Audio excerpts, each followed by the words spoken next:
الله هذا الرجل هو ما تبقى في أواخر القدور الموجودة في بيوت الناس، يجمعه من هناك ثم يأتي ويحميه ويفطر عليه. والله عجيب. عدد طلاب المدرسة حوالي 1000. يقول لي الدكتور هنا توجد وحدات أخرى سكنية وتريد تزورها؟ قلت أكيد، ودنا نشوف هؤلاء كيف يعيشون. قالوا توجد وحدة أخرى هنا. فلما نظرت إلى هذا الحجم والله ظننت في البداية أني لن أدخل إلى بيوت سكنية. انظروا إلى ضيقها وإلى صغرها، سبحان الله العظيم. وهذه وحدة ثالثة على امتداد شارع المدرسة. ما شاء الله تبارك الله، ما شاء الله. صغير التلاميذ، صغار التلاميذ. هذه غرفتهم، وكل كيس من هذه الأكياس عبارة عن دولاب مصغر فيه أغراض كل طالب جاء من بلده إلى هنا لكي يسكن ويدرس ويتعلم القرآن. والله وبالله وتالله قسما بمن أحل القسم أني عددت هذه الأكياس الموجودة هنا كيسا كيسا فبلغت 90 كيسا. 90 طالبا في غرفة كهذه، لا أدري كيف يجتمعون، كيف ينامون، كيف يأكلون، كيف يشربون، كيف يستطيعون أن يعيشوا حياتهم. لا إله إلا الله. أفخم حقيبة رأيتها هذه الحقيبة، وعامة الحقائب الأخرى هي عبارة عن أكياس الدقيق وأكياس الرز والخيش. لا يوجد أثر هنا لأي كهرباء أبدا، بل خشب فوقه زنك، ويجعلون بعضه مدسات يدسون فيها بسطهم، والمكيفات فتحاتها فارغة. وهذا عندهم مكيف ونافذة في نفس الوقت، والباب عندهم ليس له أي شيء، شوف مفتوح فورا، مجرد أن يدفع فيفتح. وهذه وحدة نطل عليها إطلالة عابرة. ما شاء الله لا قوة إلا بالله. والله نحن المحرومون وليسوا هم. سبحان الله، هنيئا لكم. أنا استحي من الشيخ، يبغاني يدخل كل غرفة وأصورها، لكن والله العظيم يعني لا جديد سوى ما رأيتم. نسأل الله اللطف والعون لهم. ادعوا لهم يا جماعة. الظالمين لهم عذاب أليم، الظالمين المشركين مما كسبوا وهو واقع بهم، الذين آمنوا وعملوا الصالحات في روضات الجنات.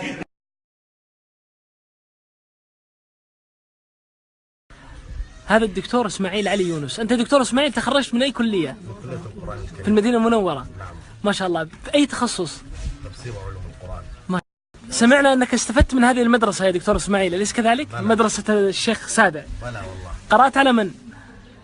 الشيخ سراقة. الشيخ سراقة قرأت عليه. ما كيف رشحت لجائزة دبي يا شيخ فضل؟ والله من خلال الممثل لجائزة دبي الدولية للقرآن الكريم الشيخ أبو حمزة. الممثل في نيجيريا. كيف ترشحت دكتور إسماعيل لجائزة الملك عبد العزيز الدولية؟ ترشحت لها بعد أن اجتزت 4 مراحل. يعني 4 اختبارات. 4 اختبارات في نيجيريا. في نيجيريا. طيب عندما رشحت ووصلت إلى هناك حزت أي مركز؟ المركز الثالث. في أي فرع؟ الأول. ما هو؟ لحفظ القرآن وتجويده وتفسيره. ما هو هذا الأمر الذي تطبخه هذه المرأة في الزيت وتقليه هنا؟ هذا زي ما عندكم يسمونه المقلية يعني.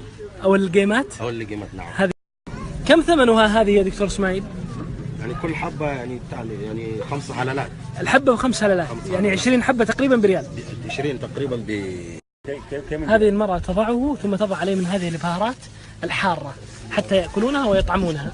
وعندهم هنا ال5 هلالات وال10 هلالات، والهللة معتبرة، ويطبخ على الحطب كما تشاهدون.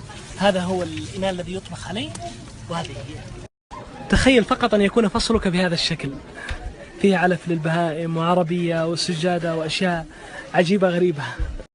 ما شاء الله تبارك الله. هذا الشيخ شرف الدين كتب المصحف كاملا وانتهى من المرحلة الأولى وبقي عليه التشكيل والضبط. هذا الذي بقي لك يا شيخ شرف؟ أسأل الله أن...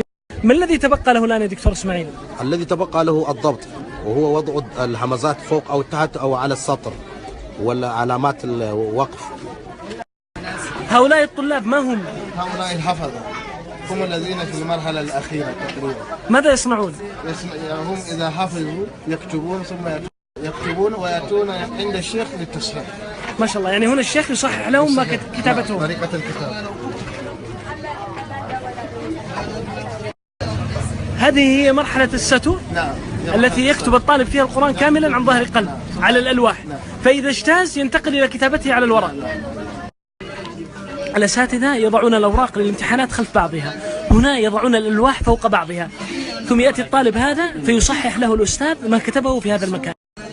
الله أكبر، والله إن هذا أعتبره من إعجاز القرآن. هؤلاء الطلاب والمشايخ لا يعرفون شيئا عن العربية، ولكن مع ذلك يعرفون الأخطاء الموجودة.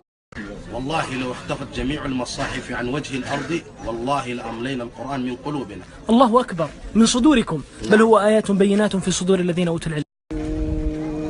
وليا إدغام تردهن لا يجدون وليا ولا نصيرا. ثم أورثنا الكتاب الذين اصطفينا من عبادنا. ماذا تقول دكتور إسماعيل؟ على أثناء التصحيح يحدد له المتشابهات، مثلا يقول هذا هم 5 في القرآن أو 6 أو 3، يحدد له الموصول والمقطوع. يعني الأستاذ هنا يحدد له الموصول والمقطوع. نعم. طيب يا شيخ فضل، أينما كم مرة وردت موصولة وكم مرة وردت مقطوعة في القرآن الكريم؟ طيب أينما وردت الموصولة في 4 مواضع وبقية المواضع مقطوعة.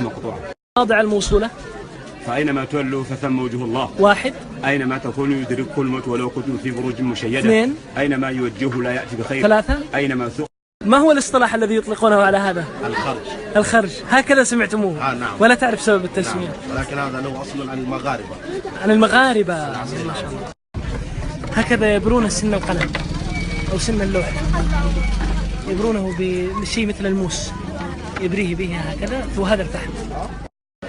هذا الخط جميل ما شاء الله تبارك الله في هذا اللوح. إيه صح، هذا خط جميل. لمن هذا اللوح؟ من هذا لأحد البنات ما شاء الله تبارك الله، من طالبات المدرسة. ما شاء الله عليك. ولو كنا النساء كمن رأينا لفضلت النساء على الرجال.